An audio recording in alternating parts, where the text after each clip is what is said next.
Hello everyone, আসসালামু আলাইকুম। কী অবস্থা সবার, কেমন আছেন? আশা করি ভালো আছেন। আলহামদুলিল্লাহ, আল্লাহর অশেষ রহমতে আমিও বেশ ভালো আছি।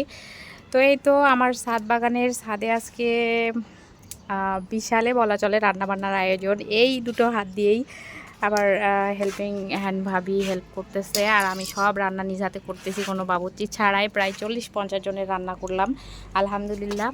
এখানে আছে বিরিয়ানি এটা কিন্তু আমার বিশাল বড় কড়াই, হয়তো বোঝা যাচ্ছে না। এখানে আছে এক কড়াই 1 পাতিল বিরিয়ানি, আর দেখেন এখানে প্রায় 120 পিস পেঁয়াজু, আর বেগুনি হবে প্রায় 60-70 পিস।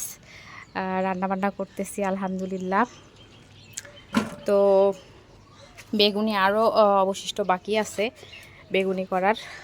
এই হচ্ছে রান্নাবান্না, আর এইদিকে ভাবি হচ্ছে যে কাটতেছে মনে হয়, পেঁয়াজু শসা কাটতেছে। আসলে রোদ্রে রান্না করে রমজান মাসে মনে হচ্ছে মাথা খারাপ হয়ে গেছে, এতগুলো রান্না করলাম। তো কিছু মানুষকে বলা হয়েছে আশেপাশের বাড়িতেও দিব, এই জন্যই রান্নাবান্না করা। এই যে আরেকজন দেখতে এসেছে, দেখো তোমার বউ কত গুণী, প্রায় 50 জনের রান্না এক হাতে করলো, এক হাতে বিরিয়ানি, পেঁয়াজু, বেগুনি। এটা আমার বোনেরা দেখেই শকড, ওরা শক খেয়ে গেল, এটা তোমার পক্ষেই সম্ভব। মানে আমার শাশুড়িও আমার কাছে এখন ফেল।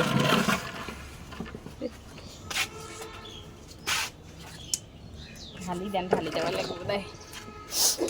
বোতলটা কেটে গেল, এই বোতলটা করে ঢালে দেন।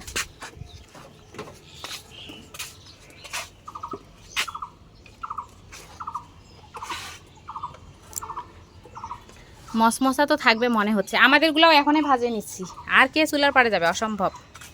এখন সাজাসাজি করতে টাইম শেষ।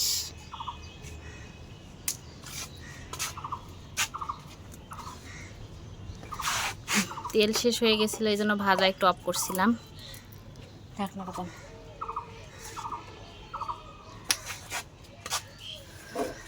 এই কয়েকটা ভেজে নিলে ঝামেলা শেষ।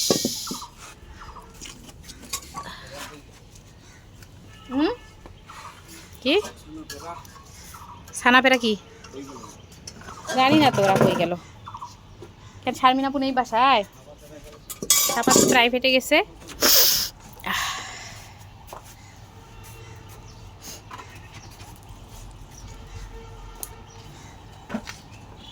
আর কয়েকটা বেগুনি ভাজলেই শেষ আলহামদুলিল্লাহ।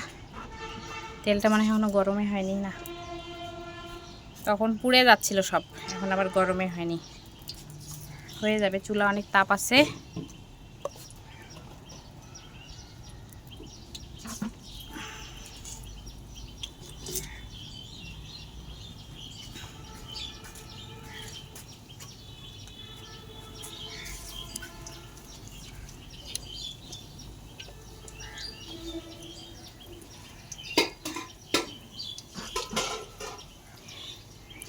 তেলটা হয়নি তাতেই দিলাম, তারপরও ফুলে উঠবে।